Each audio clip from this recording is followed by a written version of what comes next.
Alamogordo, New Mexico. A small town, about 30,000 people, but it seems to attract more than its fair share of strange occurrences. It's right around the corner from where they tested the first atomic bomb.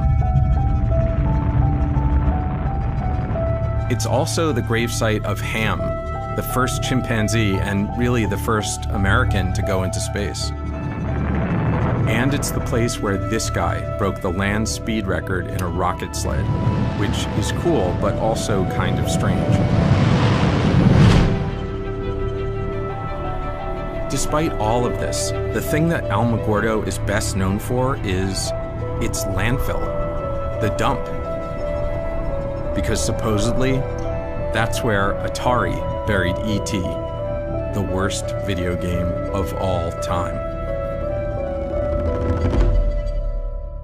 It's been described as the worst video game ever, E.T. for Atari. Today, we're going to talk about the worst of the worst. Here's our top 10 worst games ever. E.T. the Extraterrestrial. Now here's the thing about E.T. It's widely regarded as the worst video game of all time. We have this myth or this legend of something that happened 40 years ago. Son of a bitch, get out of the fucking hole. If you grab a piece of the phone, the FBI agent keeps attacking you. If you take a step in any direction, you fall into a hole. And if you get out of the hole, you fall right back down. One of the major design flaws of the game was that E.T. fell into pits. Damn it. Shit. Oh, come on. And guess what? It now lives out its days in a landfill. It's rumored that decades ago, truckloads of that game were dumped in the Alamogordo landfill. The idea that they had so many of these things and they were so unable to sell them, give them away or whatever, they literally had to drive them out into the middle of the desert and bury them like a dead gangster. It's almost too crazy to be believed. I think it's kind of silly because it's urban legend. It's just a great story, I think. I believe that this story endures because the adults just don't get it. And that's satisfying to the young people. Whenever you look at what the reasons are for it, nothing makes sense. What drove someone to need to hide this stuff so intensely?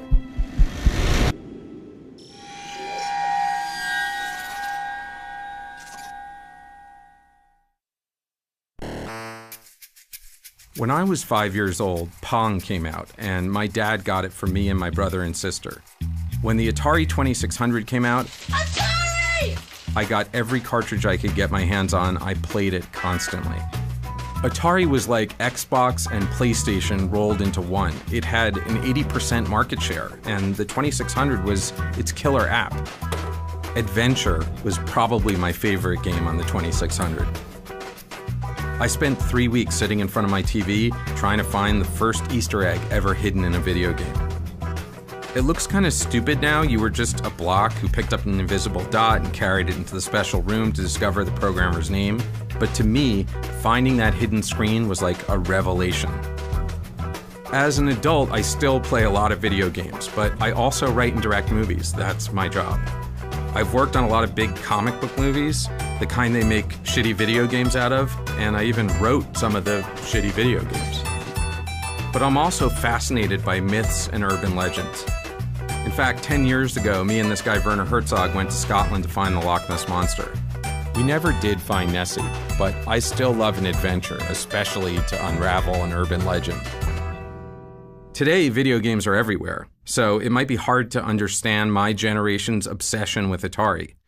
But for us, it was the gateway drug to a lifelong addiction to video games. And then one day, it was just gone.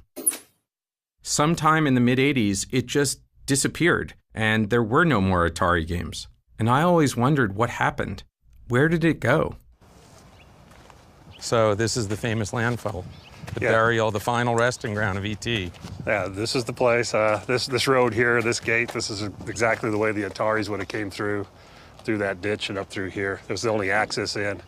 Back in those days, it was just pure desert. And is there any way to get through this, or yeah, it's a high security gate. So, tuck under, yeah, I guess that works. Joe Landowski has been the garbage guru, if you will, for a number of years. He operated various waste disposal companies within Alamogordo and Otero County. And when it comes to the Atari graveyard, I believe he probably has more direct knowledge than anybody else. Joe's the guy that's advising the city and telling the city where everything is. And I think that he's the only guy that might be able to walk out to that dump and point to a spot on the ground and say, this is where it's at. So this whole area, this is where it's buried? Some people don't believe it's there, but trust me, it's there. You can kind of feel it, right? Is that just me? It's pretty much you. It's just me. So what are these little boxes here? Each one of those boxes represent where garbage is. I see. Someone would write down, oh, that's where we put the Atari trash, that's where we put, No, that's the problem. Nobody did. We do today. So it's like looking for a haystack in a pile of haystacks. Pretty much. And then looking for the needle inside that haystack. And find the needle So it's inside. 2 levels. This picture here is actually out of an old El Paso Times article. This is actually that day and that event and when it actually occurred. So what we did is just to figure out, okay, if this reporter took this picture here, then the reporter had to be standing somewhere in this area. So here's the 2 cells that we pinned it down to now. So when you come back here and put the reporter taking the picture and you make that line, and what you're looking for is to make sure the line intersects with the buildings. Joe Lewandowski wasn't just a guy who knew his way around a dump. He was also an amateur archaeologist, kind of like Indiana Jones, but without the gun or the whip. See, the newspaper photo was like the medallion, and Joe had used it to construct his own version of the Staff of Ra, and that pinpointed the location of the Atari dump, which is exactly how Indy would have done it. Joe was clearly obsessed. He believed in the legend. He'd spent over 3 years constructing a plan to dig up the landfill and prove it to the world. But he wasn't a gamer. He wasn't trying to find out why. And that's what I wanted to know. Why would the company I love so much decide to bury its future?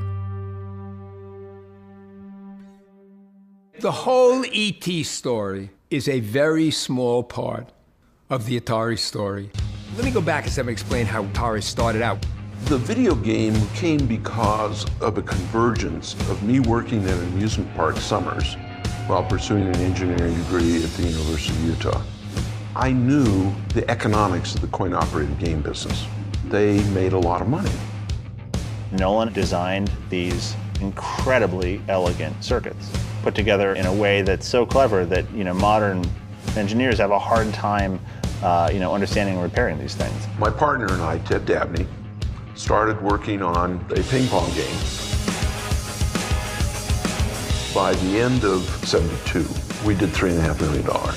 And then we did 19 million, and then we did 35 million. It was a hockey stick. This electronic medium, which was just beginning, had some traction with people.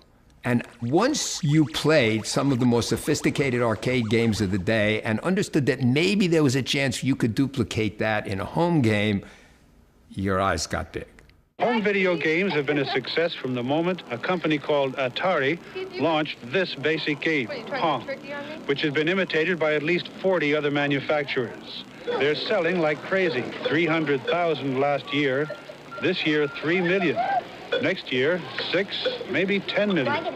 We felt, well, maybe this is a time to sell to a company with deep pockets. I was in my office at Warner in 1976. The phone rang, and it was a guy named Gordy Crawford, and he asked the question I've never forgotten. Would you guys be interested in acquiring a technology-based, fast-growing entertainment company? And I said yes. I didn't know what I said yes to, but I said yes. And that led to my introduction to Atari. Atari, where the future comes from. What excited me about Atari wasn't Pong, it was the chipset that led to the Atari 2600. Pong was sort of okay, you bang up and back and up and back. But this meant you could constantly change the games, and that was a very exciting idea to me. We introduced the 2600 in 1977 with 9 cartridges. The home video game was a very close approximation of the coin-op experience. It changed the mindset of the world. Turning the television from a passive medium into an active medium, that was what we knew we were doing, and that was super exciting to be the pioneers in that field. It just blew people away. Nobody knew any of this stuff. They made it up as they went, and they were good at it, and it started everything. It was playing those games that taught people the potential of a computer. Atari, at some level, brought the computer revolution.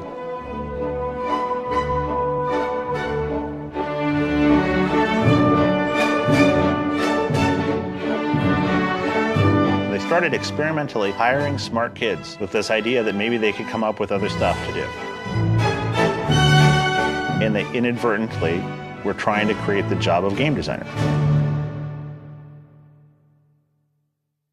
Microprocessor real-time control programming is just where it's at. So there's two kinds of things you could typically do with that in the early 1980s. You can do missile guidance systems, or like we say, kill people for 12 cents a head.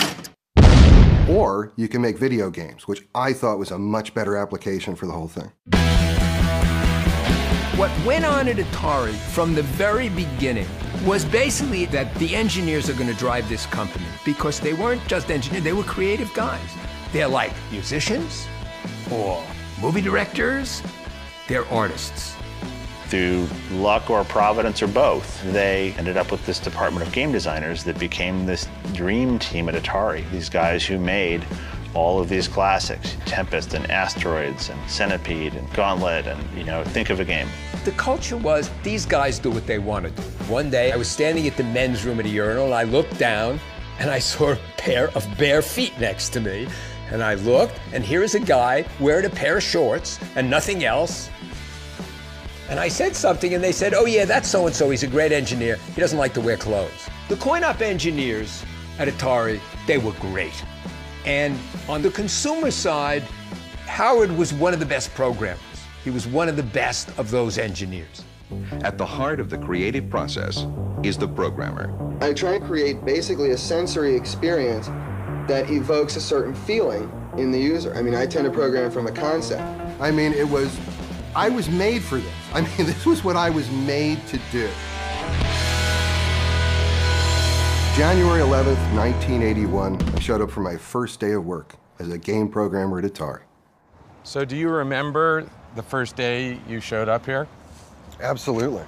My first office mates were Todd Fry and Rob Zadibble. And I had an understanding that there was a lot of dope that was smoked at Atari when we were there. And so on my first day at work, I brought a joint because I didn't want to be, you know, I wanted to be a courteous guest. And so I showed up. Which, by the way, this is a good lesson for our younger viewers. If people are doing drugs, bring your own so you fit in. Todd walks in, shuts the door, and says, I'm going to get high in here, so if you don't want to be around this, you better leave. No, actually here. I said, I brought a joint. And he sort of looked at me, he went, I'm going to smoke some real stuff, okay? That was my introduction. That was my first day at work. We wanted people who worked hard and yet had fun at doing it. How do we mix up so that we don't know the difference between our work and our play? The company's motto was, we take fun seriously, but we used to say, we take fun intravenously. And they didn't like that very much. No, I don't know why. The party atmosphere was actually a calculated plan to incentivize. I would set quotas. If the quotas were met, I'd throw a kegger. They would just roll out in a car, go to a liquor store, and they gave someone a company credit card, and they came back with a bunch of booze, and we consumed it. Over there is where the hot tub was. Inside on the first floor, there's some great stuff that went on in that room. Over here, here's the hill that, you know, one day I was wearing a dashiki shirt, which I was very into back then, and I would do somersaults down the hill. I might have had some cocktails that afternoon at that point. Did you know that you were entering this crazy party atmosphere that you'd be? No, even though I was told I was, I had no expectation that it could really exist. The best recruiting tool we could have for an engineer was to bring him over to one of our parties. Hey, what's happening, people? Hey, how's it going? Happening, huh? And they felt, hey, I'm a nerd. There are girls here. They're talking to me. It's good. That was the culture. These guys are the lifeblood of the business, and they do what they want to do, and that's fine. In some ways, things happened to me over the course of 3.5 years here that made the next 25 years really tough, because it established a standard of what professional life and life in general could be And I never let go of the thought that my life could still be this or better. I just didn't know how to do it. It's really intense for me to come back here. This is the first time I've been back here in 30 years. And this was the place where I was introduced to what life could be for me. What a working life could be, what real creative satisfaction could be, what doing something really meaningful could be. Those are all things that come back to me in this moment.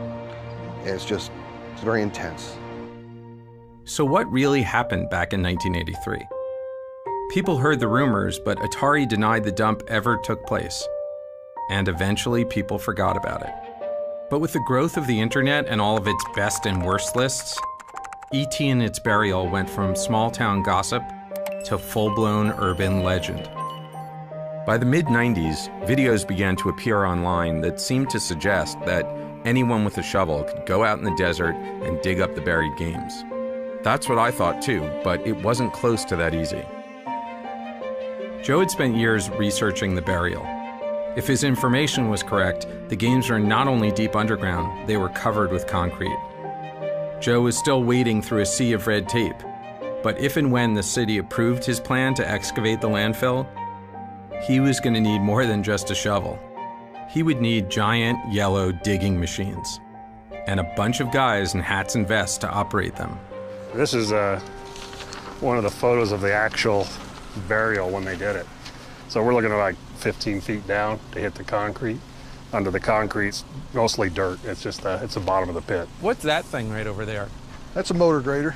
A motor grader? Yes. That's for really just fine grading, you know, like the highways and roads, and fine planing large areas. So we conceivably might need that for this, right? No. I mean, but you could bring it out before, right? I mean, you might want to park it there so it's ready. No, not really. Oh. No, we're fine. I don't know. Not my field. I am concerned that Joe's moving kind of quick, and we do need to throw some brakes on and slow it down. The opposition comes from environmentalists, maybe within the community, and the concern is that Alamogordo also may have something else buried in the landfill that may be hazardous, and we may not know exactly where this location is. Nobody really and truly has dead honest records as to where everything is buried out there. And we're talking potential mercury-laced pigs, malathion, possibly DDT. There's potentially lead in there, maybe some other dangerous metals that are in those cartridges. I don't want to be in an area where we might crack open a sealed tomb, so to speak, of these hogs where mercury gas comes out. So I don't want the Stephen King novel of we hit the wrong spot and all of a sudden we are evacuating Alamogordo. That is unacceptable to me. If there's a problem that the New Mexico Environmental Department perceives, we're not going to be able to proceed. Until I'm satisfied it's safe, it's not going to happen, at least within my power. There's only so much power that I have.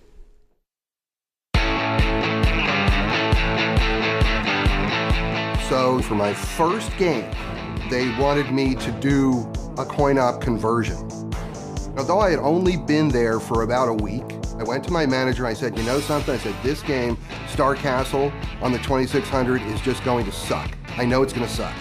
And I said, but I think I can take some of the key things that I think make it a fun game and rework it so that it would work on the 2600. And so they said, okay, go ahead, do what you want to do. So how did you learn how to program a game? I just read the manual and started writing the game. No one had ever done like a backstory for a game before. And I thought, this is my first game and I want to be involved in every part of it. I want to make it the best thing it could possibly be. So I wrote this like 7-8 page story. I stayed up all night just writing this story, knocked it out. And it was a science fiction story about flies that get on the first interstellar spaceships and mutate and evolve and take over the solar system. But now they're under attack by this other monster and stuff. And that's a short version of the story. So I thought, well, I need to name it. So what I did was I named it Yar because that's Ray spelled backwards. And Ray Kazar was the CEO of Atari. Right, so I've got his name keyed into the title. And I thought revenge, great action word, so that's compelling. And so that's how it became Yar's Revenge.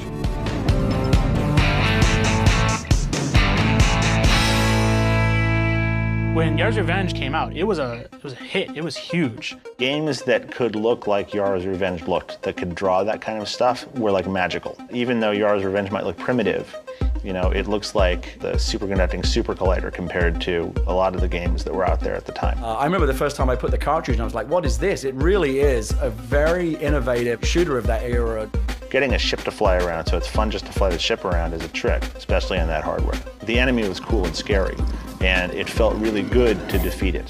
You feel like it's your victory when you beat those challenges, and you feel like it's your defeat when they beat you. And you will keep coming back because you didn't lose by being cheated. You didn't lose because the game did something unfair. You lost because you weren't quite good enough. And all of the great games sit right on that edge. I remember playing Yars' Revenge one day, and we happened on this trick that let you, if you were on this right spot at the right time in the game, and it was in between levels, these initials came up. The initials were HSW. To us, it was some weird mystery, like we had to figure out what HSW meant. And finally, in one of the game magazines, they published what HSW meant. Turns out HSW means Howard Scott Warshaw, the guy who made the game.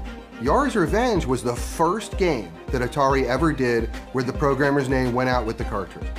Yars' Revenge had a lot of firsts, and that was just one of them. Yars' Revenge is the best-selling original game for the Atari 2600. It sold something like 1 million copies.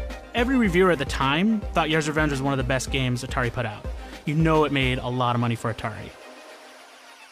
In 1981, this is a company that made operating profits of something like $375 million. One of today's greatest marketing triumphs in the entertainment field is video games. It was beyond comprehension, the fastest growing company in American history.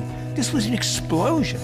Even those of us who were in the middle of it were shaking our heads going, oh my God, this is amazing.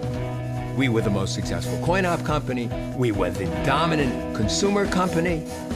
And we sat around literally saying to ourselves, what are the categories of games? What are the capabilities of the 20th century? Where is this industry going? Everything that Joe has put together on this Atari graveyard so far seems to be coming true. I'm in favor of the Atari games being dug up because it is the largest myth in the gaming world. I believe that Joe just thinks it'd be an outstanding event for Alamogordo and a way to get us on the map. On Tuesday, Alamogordo's City Commission approved a deal to dig in the old landfill within the next 6 months. The city has given its okay, and now the state has given them approval. Film crews will be in Alamogordo. The documentary film crew will start probing the dump for their strange buried treasure at 9:30 a.m.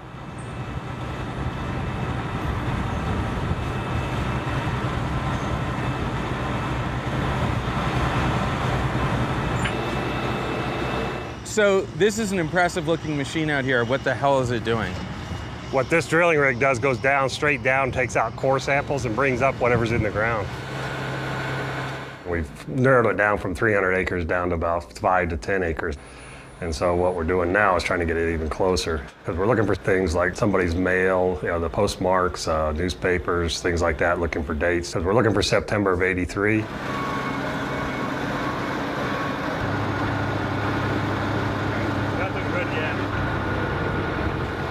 Don't you think people are going to be disappointed if we dig it up and we don't actually find the ET games? I mean, wouldn't that be... That'd be very disappointing for all of us, all the work, 3 years of work put into this. So what do we do then? You're just going to dig up the whole landfill or something? No, we can't. The Environment Department will not allow that to happen. You're saying that there's a possibility that this could turn out to be a giant waste of time. I think I said it before. I'll bet the car, I won't bet the house.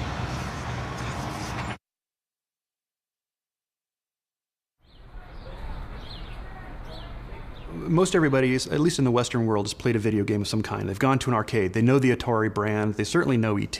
And so I think there's a universal curiosity about this game.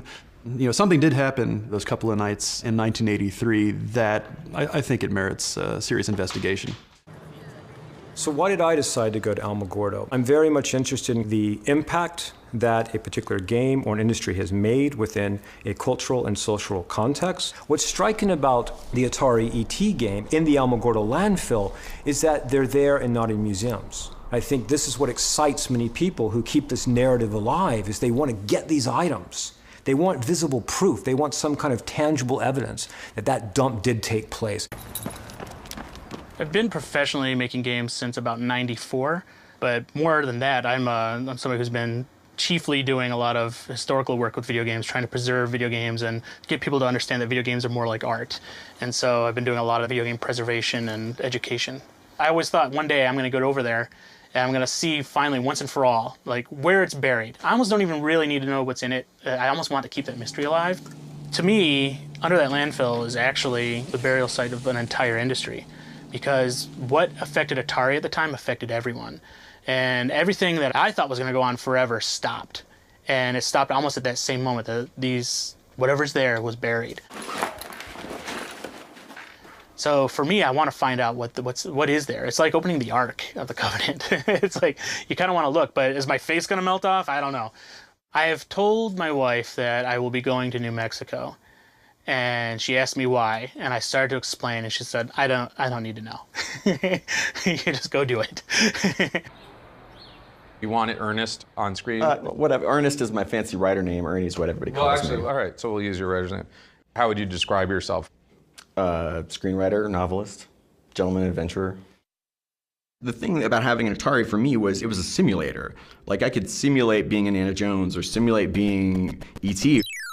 Having access to that and coming from a family of like modest means and not having to, beg for quarters and just being able to play as much as you wanted, that was such a huge part of my childhood and fed my imagination. And that was the inspiration for Ready Player One, my novel. The idea of like, what if Willy Wonka had been a video game designer and he held his golden ticket contest inside his greatest video game creation. And that all came from finding those Easter eggs in all those Atari games.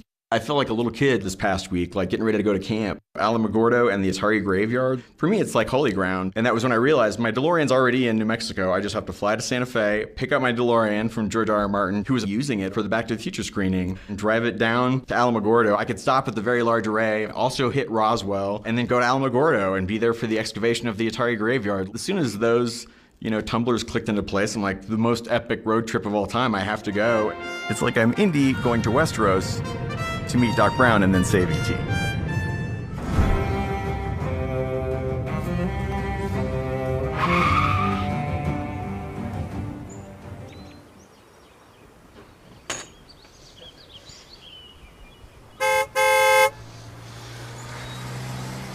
Boom. Have a great drive and a great time in George, thank you so much. I appreciate it, man. My pleasure.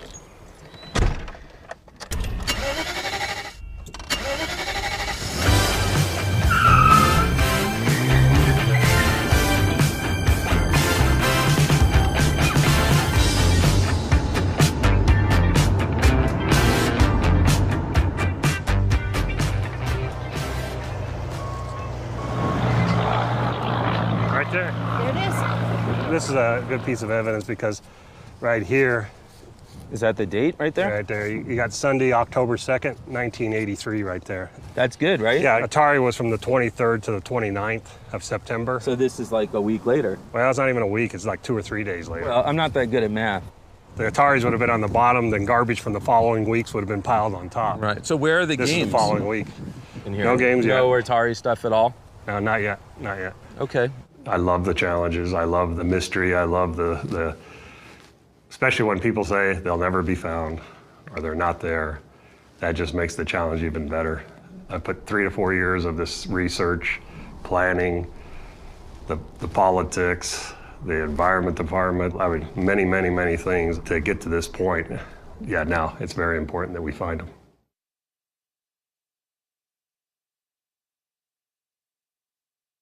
So back in the early 80s, movie licenses for video games were just starting to come into vogue, and I think Raiders was the first one. So they needed someone to do Raiders of the Lost Ark. I think what happened was Yars was very successful, and so they wanted me to do a big game, and then it was up to Spielberg. So when I went down and met with Spielberg, and if Spielberg would have said, I don't think he's really right for the game, they would have sent someone else. Can Indiana Jones escape from the forces of evil? In Atari's Raiders of the Lost Ark adventure game. What was the reception of the Raiders of the Lost Ark game? It was another million seller. Raiders was huge. I mean, I can honestly say I'm the only programmer in the history of Atari where every one of my games that was released was a million seller. The word meteoric comes to mind. And now, Steven Spielberg brings us E.T., the Extraterrestrial. Spielberg says, well, you know, my pictures, they open slow, and they build, and they hold, and da-da-da-da-da-da. And I just looked at him, and I didn't know anything. I said, not this one. It was E.T. I said, it's gonna open huge, and it's gonna stay huge.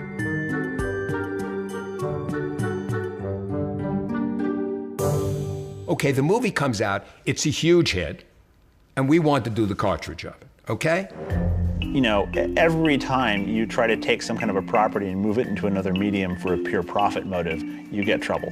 Specifically with respect to games, you know, it's like, oh, you know, like, let's go see if we can exploit this movie as a game. You know, maybe we could make extra money out of a profitable franchise. Now, there was a negotiation going on between the Atari people and the people at Universal about what we're gonna pay.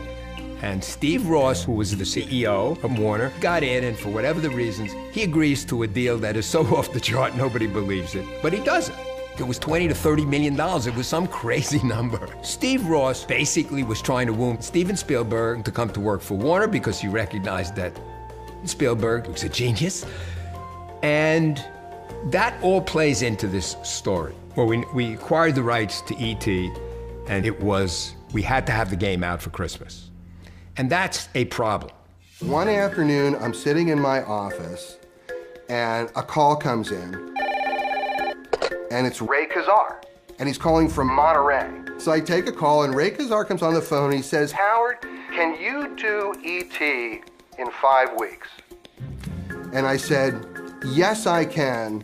And he goes, okay, in 2 days, I want you to be at San Jose Executive Airport. There'll be a Learjet waiting for you. Be on that jet. Be ready to propose the game to Spielberg. During that meeting, when I flew down on the Learjet to go meet Spielberg and present the game to him, even though I only had 5 weeks, I still wanted to innovate. So I proposed a 3D world that the game was going to take place on. And the huge scope of what I was trying to achieve, it walks that line between really trying to make something happen and venturing into the impossible and walking off a cliff. The emotionality of the game was supposed to come out through the interaction of the characters.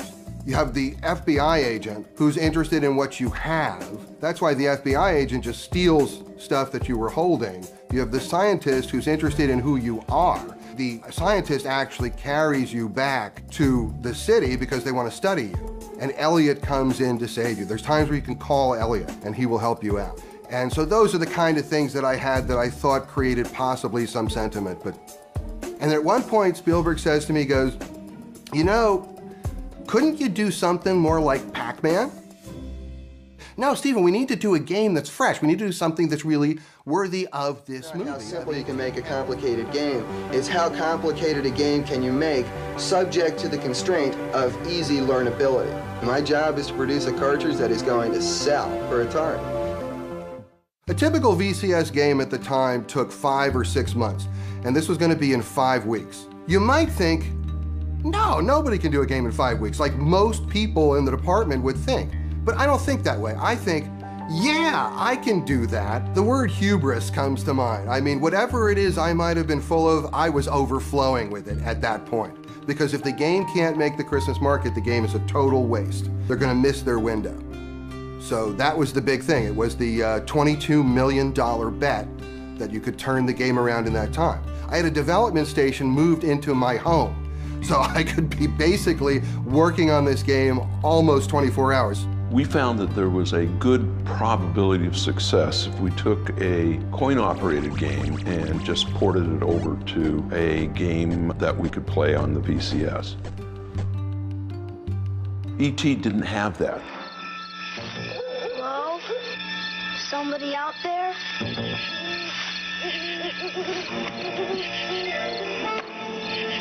E.T.? Video game? It's the video game that lets you pretend you're E.T. Okay, so the game's done, and one of the conditions I asked for was that Steven Spielberg is the one who approves the final game. So Steven Spielberg played the final game and approved it for release. Howard, who is a certifiable genius, went off and about a number of weeks later came back with a concept and a game plan. And I was amazed at how difficult it was, and yet at the same time how much fun it was to play. Have you seen the latest update? I've seen the final game. Are you happy with it? Oh yeah, it's my favorite, of course, I'm biased. I made the movie. So Steven Spielberg thought it was okay, so I thought, all right, I'm good with that. And not that I'm blaming him for anything. No, of course not. But it's his fault. A video game that lets you help E.T. get home. Just in time for Christmas.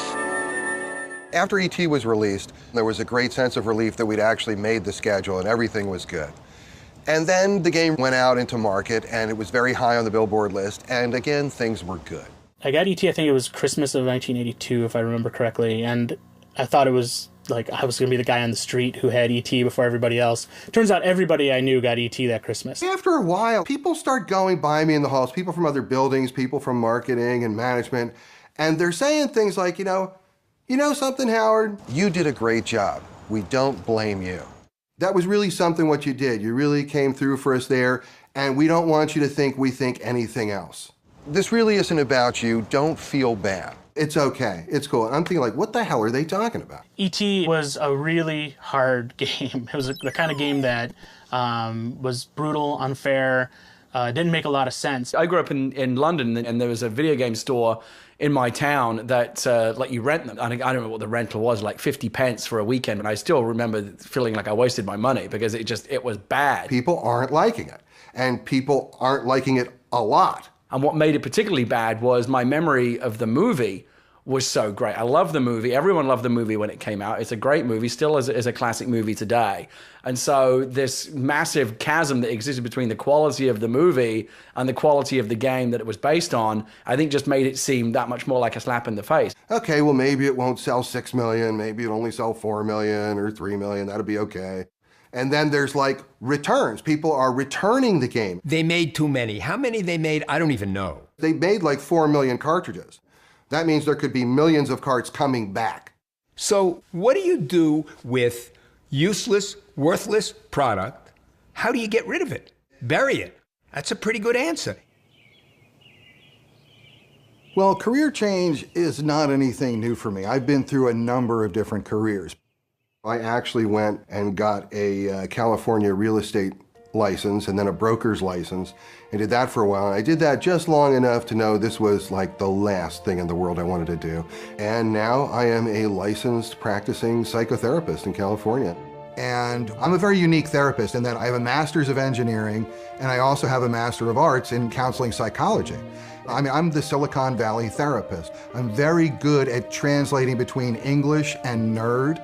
And this is the first time since I left Atari that I feel I'm doing what I really love doing. So it took me 30 years to get back to a place that I don't feel I'm a step down from where I used to work. And that's many, many different jobs. I know this dig is coming up and I'm gonna be there. I'm gonna be standing right there. And I am gonna literally watch my past being dug up. And that's a weird kind of thing to anticipate. My hopes are in one way, my expectations are another, and I don't know what it's gonna be. I really don't know what it's gonna be. I don't know what it's gonna mean to me if something comes up, if it's there.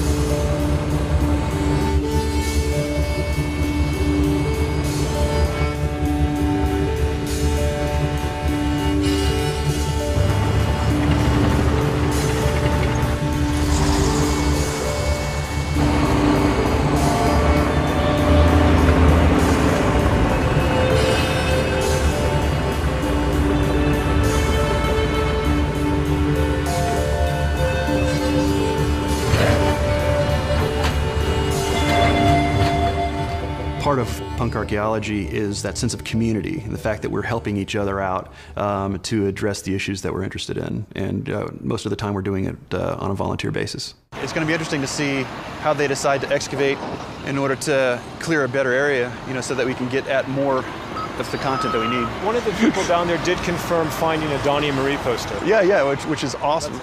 Well, basically, because we're going to treat this as a salvage excavation, we will dig a trench. We'll go through and excavate the material in the pits that we dig, at which point we'll send them up to the tables. We'll sort through the material, we'll weigh it, we'll count it, identify it, and that's the plan. So what's happened so far today? Basically, we started digging on the hole, and the trucks have already started going through the train. So just so people understand, and probably right now I'm cutting to an awesome diagram of this. There's like 20 feet of garbage that's on the top of wherever the games are buried. Garbage and dirt. Sorry, garbage and dirt. Right. In the diagram, it's going to be pretty clear. And so that all has to be taken away, right? Yeah, we'll get the vast majority of the hole excavated out. And so far, have we found anything and found any Atari games? Or? No, nothing. Nothing. Nothing yet. And son, I mean, you seem pretty nervous. Right. Are you? Oh yeah, terrified. Terrified, okay. I gotta be honest, I'm nervous as shit. I don't know if that'll help motivate you guys, but yeah, that did it for us. Yeah. We need to get back to work, yeah. Great, let's go. Now that you've done that. Go team, way to go. Son, calm down, buddy.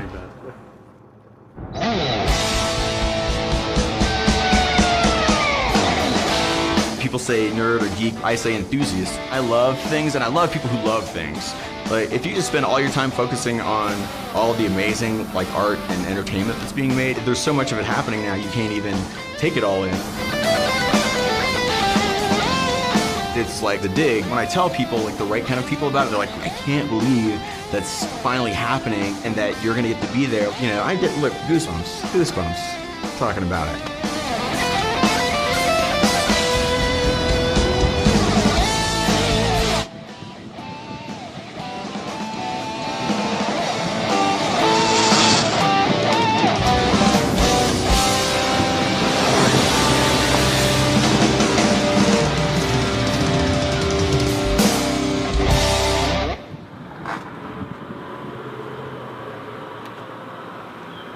The local video game shop in Austin, Texas, Game Over video games, gave me every copy they had of every one of Howard's games. Little known fact, E.T. has the very first official video game Easter egg ever in a video game. Warren Robinette had the very first one in Adventure, but he did that without anybody knowing. Howard asked if he could put Easter eggs in the game, and Atari said yes. If you go find the geranium and you make the geranium regenerate, it turns into Yar from Yar's Revenge, and he flies away. The first time that happened to me when I was 11 years old, I shit myself. And then if you do it again, it turns into Indy from Raiders of the Lost Ark. So Howard hid characters from this game and this game in this game. Hello. Hi, good afternoon. Welcome to the lodge. Well, it's Are you great guys to be checking here. in? Absolutely. Great. Can I get the last name? Warshaw. W-A-R-S-H-A-W. Howard. That's me.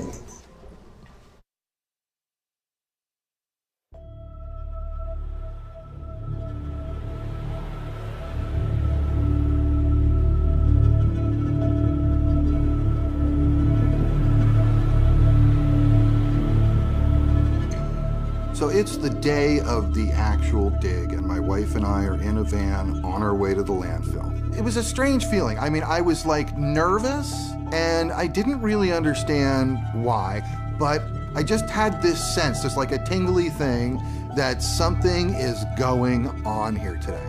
And as we pull into the landfill, there are already people there. And then there's more people, and we go on, and there's more people, and it just keeps going and going.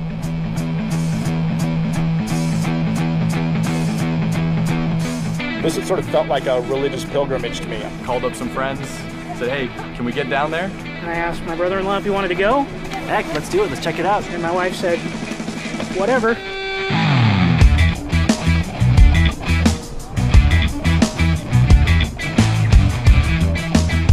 It's one of those weird, monumental video game-based events that only comes around once a century. This is our generation's urban legend. Billions of cartridges out in the desert. Growing up, you always read little rumors about it. And I grew up playing an Atari, which my babysitters had given me, and I actually had the E.T. game. My friend and I, she and I would actually, just for fun on the weekends, drive around trying to figure out where would these Atari games be buried. It was the fun of the legend. It's like looking for the Loch Ness Monster. What did you think when you played the E.T. game last night? It was awesome, because in my opinion, I like terrible games.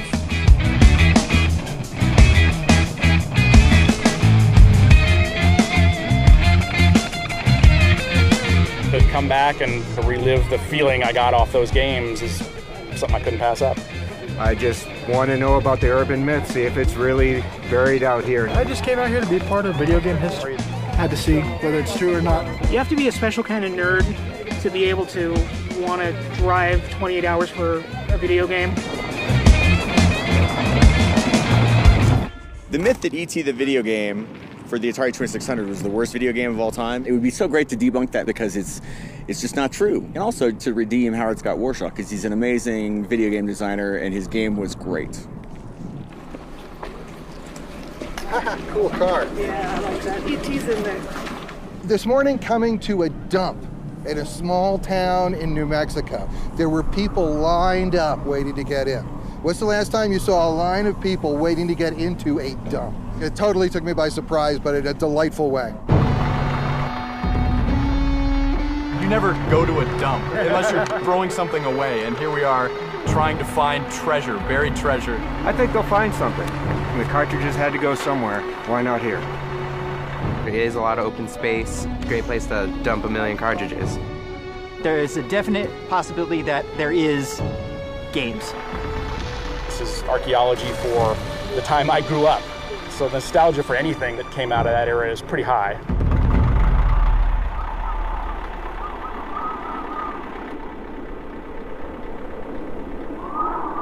All right, now the wind is really picking up. On cue. On cue. The weather here in Alamogordo is awesome if you like sandstorms and an impending doom-filled cloud of white. Whoa. Oh, this is getting brutal. Yeah. Sorry, this is brutal. It's getting very windy. Basically what's happening is the white sands are blowing in from white sands and covering everything, and it's really shitty. They're saying this is like a historic wind. Really? Today, that's what somebody told us. Yeah. To think that we're in the middle of a sandstorm, really, this is what's going on. And for me, it was almost like the big sandstorm right at the opening of Close Encounters. The people wearing the goggles and the bandanas, everybody's like gathered around because they found something and they can't believe what they found. Oh, we're the first! This is Tony Johnson from Denver, Colorado, who ran up to me in my DeLorean. He's like, I found something. And Tony is gonna go down in history because he found the first evidence of Atari hardware. Whoa, that's right pretty there. huge. Right there it is, my man. Ladies and gentlemen, we have an announcement. So Tony, tell us what you just found. An Atari 2600 joystick top. So Tony, where did you find it? Walking to the bathroom. So is a surface find? Surface find. Yeah, like we know what a surface find is, right? Well, surface find is something, you're walking around, you're looking down on the ground, you see something interesting, you pick it up. It's totally out of archaeological context. What are the odds that that like blew out of the hole? I actually think that's pretty good. I mean, the wind is blowing fiercely in that direction. The stuff's coming out of the bucket. We've been finding a lot of interesting things that date from around that time. Anything from Atari? Nothing from Atari yet. How can you authenticate this? Can you carbon date it? No, it's much too recent for that. There are really two things that we could be dealing with when taking a look at these cartridges if they're actually there. First thing is that they just loaded the trucks with these cartridges and then they dumped them. And that's the best possible scenario because you can pull them out and I bet you most of them will be playable. They've just been in there for, since 1983. Trash bags, Stroh's beer cans, wood, tons of wood. We're right about where we need to be, but there's still no Atari detritus at all. We've been here for a while already. It's tedious, the wind's horrible. We're wondering if they're gonna find anything or not. It's like a nylon cord and a big red wrapper.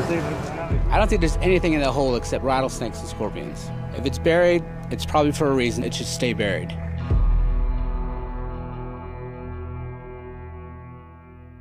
I wasn't thinking that something was really messed up until late '83. To me, Atari was never going to go away. It was this thing that was just part of my life, and the thought that there could ever be a day where there was no Atari, or no Atari 2600, never crossed my mind. E.T. comes out, and E.T.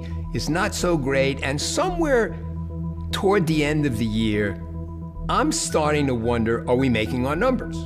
Which leads to one of the worst nights of my life. On December 7th, 1982, I get a call from Dennis Groth, who was the CFO of Atari, and he says, Manny, here's the new budget. And it's a huge shortfall from what we had been told. Warner Communications said today that its once booming Atari business lost another $180 million in the third quarter, for total losses this year of more than $500 million.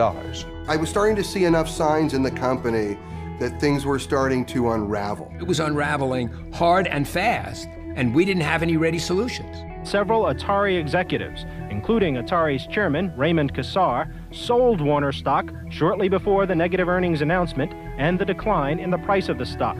Kassar denies any wrongdoing or impropriety, but a number of stockholders have sued Warner. So they got rid of Ray Kassar and they brought in a guy from Philip Morris, and when he came in, Atari had 10,000 employees, and within about 4 months or 5 months, Atari had 2,000 employees. I really got that we had lost 80% of our staff. In the short run, the market is frequently irrational. In the longer run, hopefully it's rational. The wild upside ride was over. I did not understand the extent of the downside ride that was coming. This is slipping away. The train is derailing. It's not going to keep riding, and what am I going to do next? It was a big emotional blow. It was my baby, and I hated to see it abused. New Media Magazine credited E.T. with destroying the video game industry. That's interesting. I think that's really interesting that I could be single-handedly responsible for toppling a billion-dollar industry. E.T. comes out, the industry dies, Howard's associated with that, and I think that's affected his career and what people will remember him for, and that's pretty bad. The fact that a guy's career got destroyed because he did E.T., given the circumstances surrounding doing E.T., it's completely unfair. I mean, it's sad. It's really sad. There's this video game Walk of Fame. There's also this show called DICE where they give out Lifetime Achievement Awards. Howard's not in that. He's not put in that same group. They kind of keep him out of all these things, and it's kind of a shame. The day I left Atari, when things really fell apart and it was over and I'm literally carrying my garbage out to my car to leave for the last time, that was a very depressing moment for me, because I felt I was losing the most important thing in my life. And I also knew it was so unreal that I'd never be able to recreate it.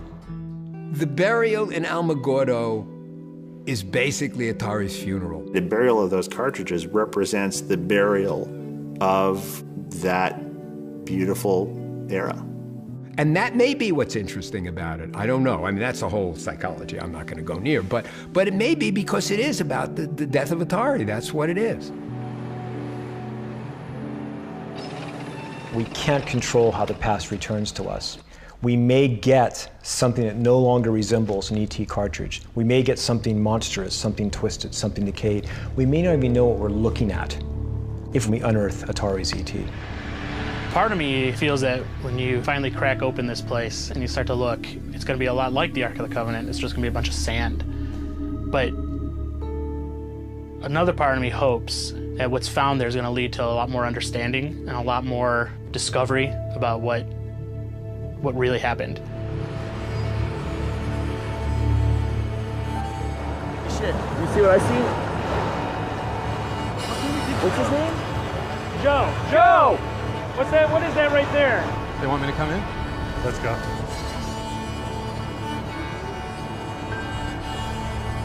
So what's up? You guys find something? I should have brought my binoculars. Can you show me?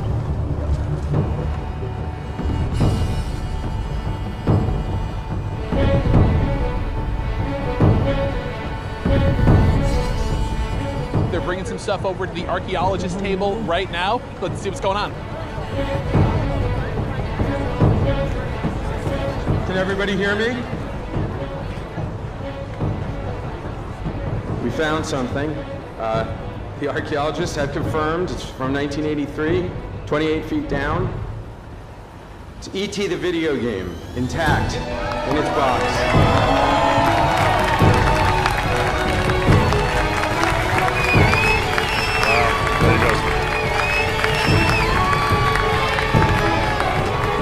It's an emotional event. They backed up this legend with fact, and it's incredible to be a part of it. Good job, Joe. I wasn't nervous till we got down to that where he was almost reaching his max land. But yeah, it was a big weight off my shoulders when that bucket came up and E.T. was there too. Congratulations, dude. Thank you. I didn't think they were going to find him intact. I thought for sure they'd be crushed and ruined, but now I got goosebumps. And it's not because of the dust storms. What's this moment like for you? Look at all the excitement that's been generated today over something that I did 32 years ago.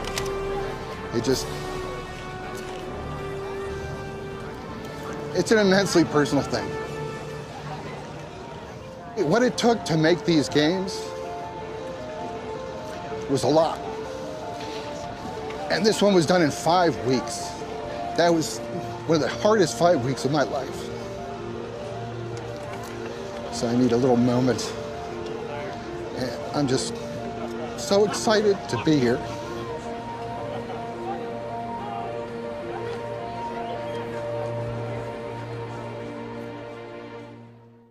A lot of these people who were complaining about E.T. had never actually even played it. And ever since then, I would talk to people and they would talk about E.T. and I'm like, well, have you ever played the game?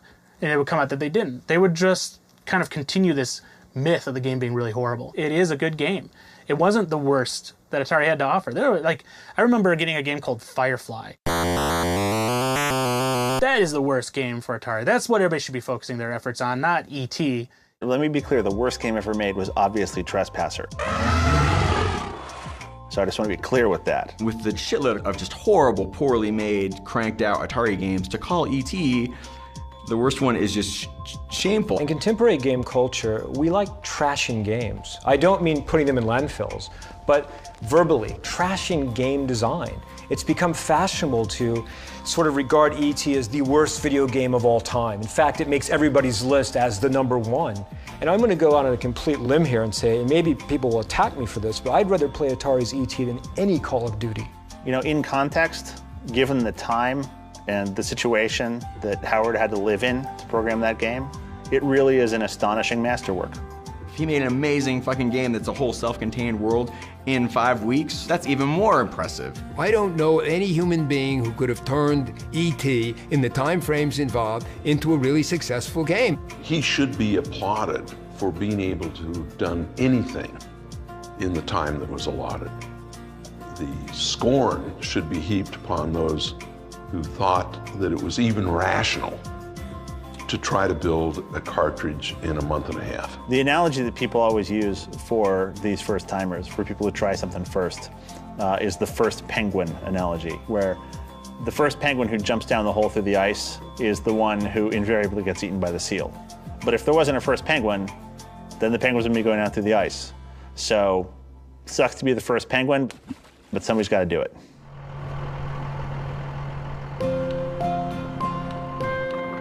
So it turned out that Joe Lewandowski had been right all along. The games were buried, almost exactly where he had predicted, and no mercury-filled pigs popped up out of the ground. So the legend of the burial was true. Or was it? When the archaeologists cataloged all the games, there were a bunch of ET cartridges, but nowhere near the millions that were such a big part of the legend. In fact, E.T. made up about 10% of the total games found. The rest included some of the best games ever made: Defender and Centipede and Yar's Revenge. There was even one copy of Adventure, which I snagged. The burial wasn't a cover-up or done out of shame. It was a warehouse dump done by a company in financial distress. At the time, the Alamogordo landfill was just the most practical solution. E.T. wasn't buried because it was the worst game ever. People called it the worst game ever because it had been buried. And as a result, it got blamed for destroying an entire industry. The game and its creator had taken the rap for a crime they didn't commit. The notion that E.T. caused the demise of Atari is simply stupid. It's just stupid. Atari committed suicide. It was not homicide. And it wasn't the E.T. cartridge. It was a concomitant effect of a lot of missteps in technology, in deployment, in marketing. So people say E.T. destroyed the video game industry, and I'm sure I've heard that before, but it's just really funny. No, the behavior pattern that created the conditions for the E.T. failure is what destroyed the video game industry. The cause of the fall was Atari trying to sell yet another 10 million Atari 2600s into a market that was saturated. E.T. didn't destroy Atari. It wasn't good, but it didn't destroy Atari. That's one of those things people say. And the reality of life is, if enough people say it, it becomes the truth for people. A simple answer that is clear and precise will always have more power in the world than a complex one that is true.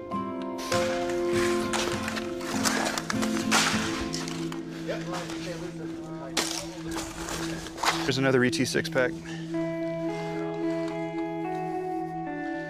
What I would like to see happen is I would like to see whatever remains are recovered will then find their way into a museum in the service of game history. Well, you know, the city of Alamogordo owns the games and what have you that came through there by virtue of the fact they're in our landfill. We might be able to sell them on eBay. So if another terrible video game needed to be buried, would you be prepared to let it be buried in Alamogordo? Absolutely. Come on down. We'll bury your game. Atari was the first great consumer company to come out of Silicon Valley. It was exciting. It was different.